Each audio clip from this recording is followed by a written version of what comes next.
Hi, it's Crystalline here with a little check-in. I'm going to keep this short and to the point, okay? So I went out on a run this morning at 4:30 a.m. I left the house and uh, and it was dark. The moon was full on Friday, so it was just 2 days after the moon. So it was really big and round. And where I live, it's a lot of nature, and there aren't any street lights really. Um, but the moon was lighting the path. And as I went out, what I had to do, and I like running in the dark like this, but what I had to do was to slow down and really open up to my intuition. It's dark, it's night. I wasn't afraid of predators. However, I am open to hearing things and being aware of my surroundings. So, this is the beautiful thing about being in the night. You have to have logic. Okay, logic is there, it's a part of being a human, but you cannot rely on logic. You have to use your full sensual toolkit. You have to keep your nose open for the smell of cigarette smoke. Just these are things that I noticed as I was kind of out. Obviously there was a lot of jasmine and fennel, wonderful sense of the forest, but also for safety, you would keep your nose open for the smell of cologne or the smell of sweat or testosterone or something that could be dangerous. Okay, there's that. You keep your ears open for the sounds. I heard lots and lots of birds and rustling of small animals and things like that. All your senses need to be activated and your attention there. Senses are part of the divine feminine toolkit. And what I noticed this morning as I was running and it was really, really dark, I had to use my feeling, the sensitivity in my feet, the sensitivity in my legs, because the ground was, it's dark out there and there are um, potholes, fissures, crevices, things on the road that you have to be careful of. Dog poop, okay, dog poop on the sidewalk. You don't want to be stepping in dog poop, right? So um, I really enjoyed being out there this morning running with the goddess. And I could totally feel her presence. The moon was there, but I felt the protection of the goddess. Artemis, particularly, is with me very strongly right now. And what she kept whispering to me as I was running was just feel your feet, feel the road. And as I was stepping, because I could have stepped easily on a stone and slipped or twisted my ankle. And I did an 8-mile run today, not a stumble, not a trip, not a fall, obviously. There was nothing, no mishaps, because I was listening with my entire being and, in a relationship with the goddess.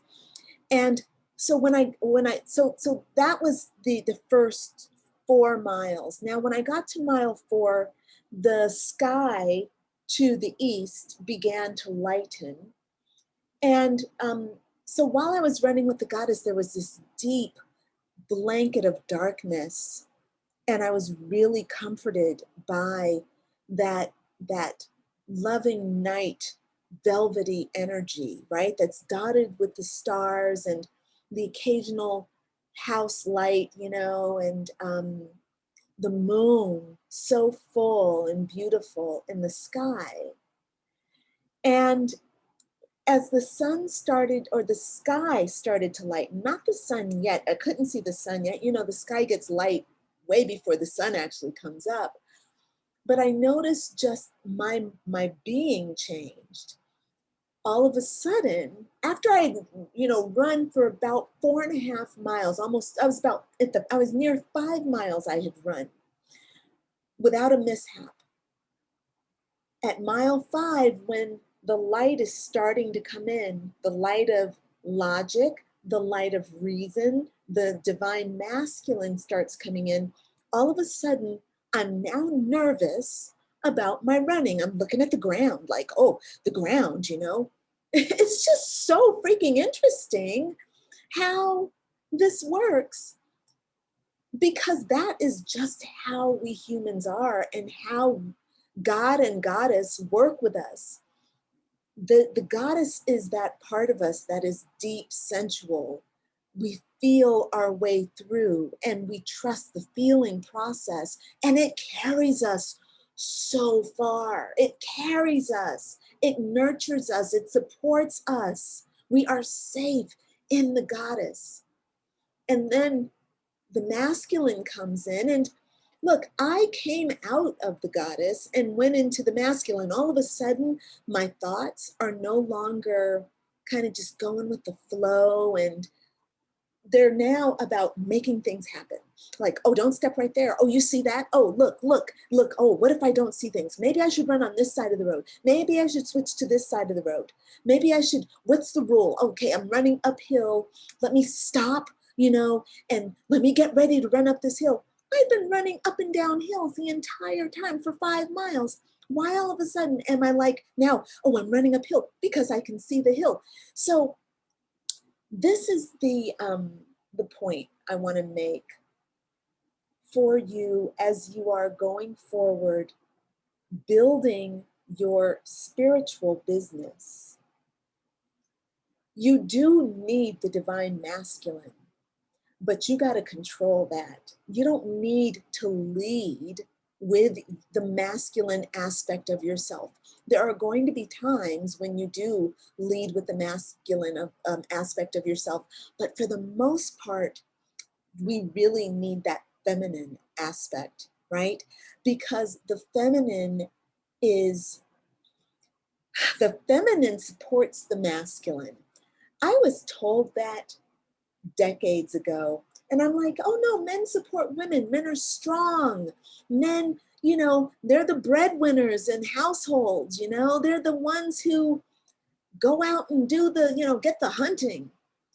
But actually, that's not really true. They're only the breadwinners because that's what they created. And back in the day, that's what we succumbed to. And brute force was what got them there. So that doesn't mean that that's what they deserve. And this is not a bashing against men at all. I don't mean it like that. It's more about the use and the balance of energy. That's what this is really about. The divine feminine supports the divine masculine. So the moon, the darkness is the canvas, right? That is the root of all creation. Without that darkness, like when you look at the sky, you see the stars, but those stars are little tiny dots on the material, on the velvet of the divine feminine. So as we go forward, as we want to be professional healers and coaches, yogis, all these things that we want to bring forward, the masculine in us wants us to take a masculine approach.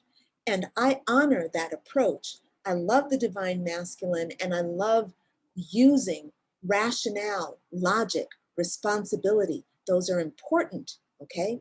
But at the beginning of my day, I do not reach for my thinking mechanism. The first thing I do every morning is get into meditation, and I align myself with the feminine. I feel, how do I feel? I feel myself from the inside out. I don't approach my world, even when I have big problems, I'm talking sickness, death, money, problems. When those problems are happening, those are outside of me.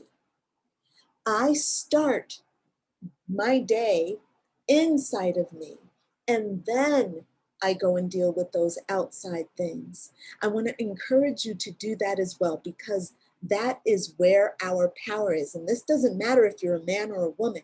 You always start with the inside. That will help you set the tone for your thinking. Okay, so your thinking should originate not in logic. The origin should begin in the feminine, in the creative, in the idea, in the purity, without logic. Okay, that's a different video. But for right now, that's all that I want to say. So, by the way, just to wrap this up, I went out for my run, got through, I got myself balanced, with when the masculine, when the light started coming in and I started freaking out, I dealt with myself. My mind started getting really active with all the light, everything being illuminated. Okay, that's the beauty of the divine masculine. He comes in and he illuminates. It's the sun. We love the sun. Okay, we love the masculine. We need to control that shit though, right? So when I got myself under control, I started to relax into my run again, and I was just really inspired by all the beauty around me. And I came around this corner, and there was this beautiful deer that was sitting there, and I was by myself. I didn't have a polo with me, and this deer just kind of stopped and looked at me, and I paused and I looked at the deer, and we had a moment where we were just kind of together. And I started to run, again, and the deer just sat there looking at me with its beautiful ears. And I ran on some more, and there were more and more deer. Like, I probably saw 20 deer this morning at this part of my run. Just surrendering, just allowing yourself to be at one gives so much, gives so much. All right, so that's it for today. Hey, if you're watching this, I'm letting you know that on Sundays, we're doing our meetings, group meetings, spiritual and emotional badassery. Every Sunday, we gather as a group and we do readings, meditation.